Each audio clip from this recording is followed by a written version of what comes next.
I'm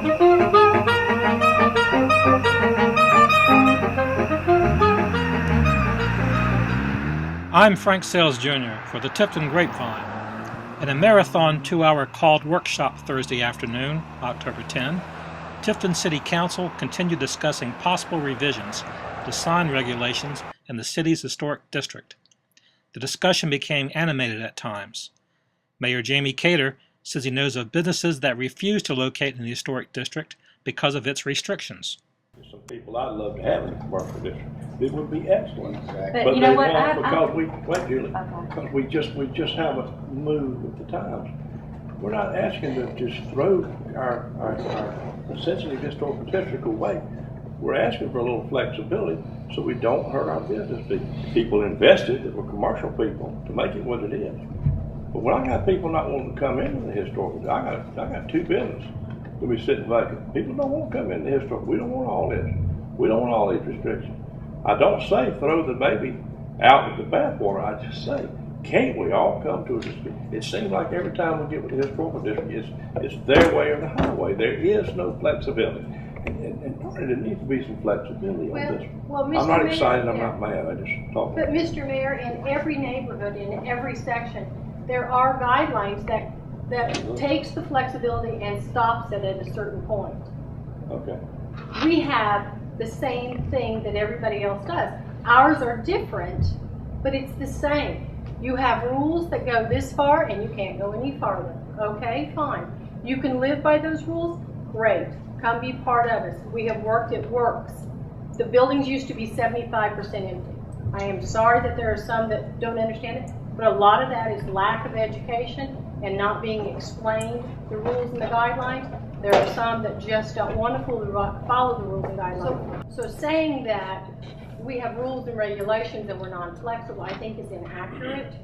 I think it's disrespectful, and I think every neighborhood, every section has the rules and guidelines.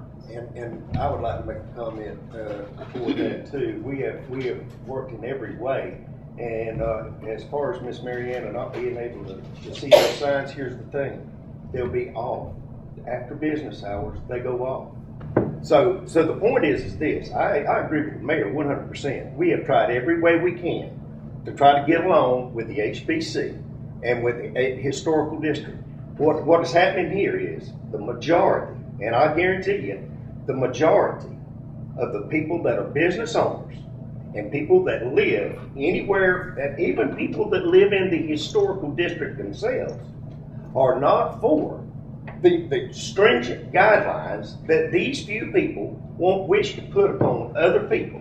This is property that I bought, that I paid for, that I've renovated, that I've got money invested in. I've got money invested in a business. All I'm asking for is that we compromise to allow us to advertise, not only me. This is not just for me. This is for the other people that may want to come downtown, like the mayor said. We may not like to admit this, and I know that the mayor has reminded me he'd like everything to be the same everywhere, but it's not. I mean, that is a special district. It's no different than residential commercial.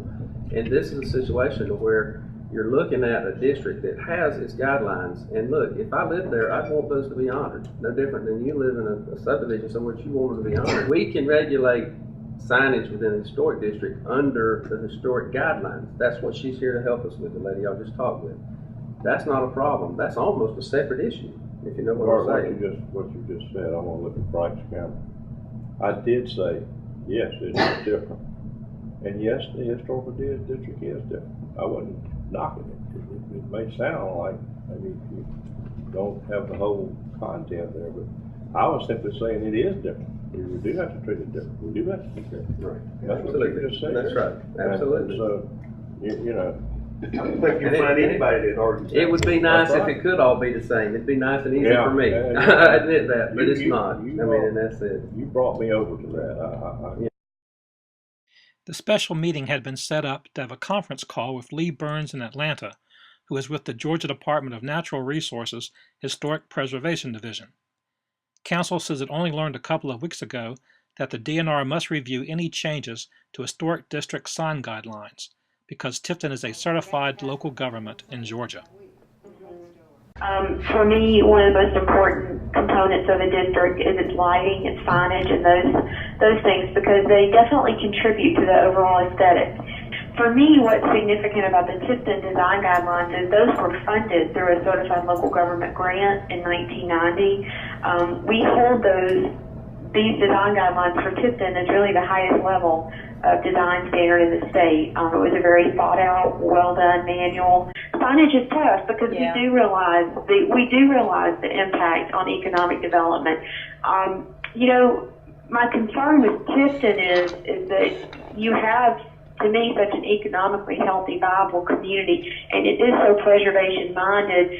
I would hope in Tifton that we could reach some kind of common ground. You have such a fine reputation for preservation in the state, and we even feature Tifton in our economic publications from Don Rivkin. I think I can speak for the entire council and staff to say, we do hear the voice of the businesses, but at the same time, we do need to find a happy medium, that we can all live with. So, Council also allowed some members of the audience to question Lee Burns during the conference call.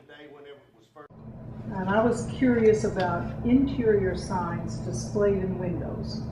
Okay, so an interior sign in a window, if it still has the same concept of the scrolling nature and the internal lighting, if you look at the design guidelines, it addresses internal lighting as well. That is not addressed, I don't think, on page 42. It is not, because our code enforcement has a spot for this. You can have one in the window. Lee, this is Rob again. I've looked at this, and I do not believe that the manual addresses interior signs. Okay, is it addressed under regular planning and zoning? It might be. I think it probably is. Usually it defaults to how signage is for the interior, to how it's handled through planning and zoning. We just recently adopted our land development code, and our signage portion of the LDC is modeled after the GMA model sign ordinance, and I do not believe it addresses interior signage. But we'll take a look at that. Okay. And our Planning and Zoning Commission at their last meeting has just asked us to look at that. As an example of such a sign, Hal BAXLEY, who owns a spa, currently has a scrolling and blinking LED sign that is on 24 hours inside a window at his business, located in the residential professional zone in the historic district. Council has asked its staff to further develop the sign proposals based upon the discussions.